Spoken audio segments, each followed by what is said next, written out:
এর যে চারিত্রিক বৈশিষ্ট্য, যেমন মানুষ মোটা দেখলেই মনে করে বনসাই। মেলাতে আমার ধারণা এতগুলি বনসাই কোনো স্টলেই নাই, এখানে যতগুলি রয়েছে, এবং সব আনকমন ভেরিয়েন্ট। আর সব থেকে মজার ব্যাপার হলো যে আমরা যে বনসাইটা তৈরি করছি, যেমন এই গাছটার নাম হলো প্রেমনা, আপনি নেটে সার্চ দিলে পেয়ে যাবেন। এখন বনসাই তো অনেক রকমই হয়, মানুষ মোটা দেখলেই মনে করে বনসাই। বেসিক্যালি বনসাইয়ের যে গুণাবলী বা এর যে চারিত্রিক বৈশিষ্ট্য, যেমন পাতাগুলি বড় থাকলেও এটা ধীরে ধীরে ধীরে ধীরে এত ছোট হবে যে মানুষ বুঝতেই পারবে না যে এটা আসলে কি গাছ।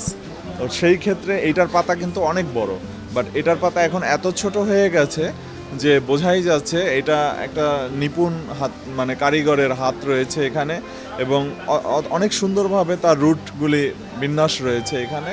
বনসাইয়ের আসলে বিশেষত্ব এইখানে। সর্বনিম্ন 5,000 এবং সর্বোচ্চ 5 লক্ষ টাকা।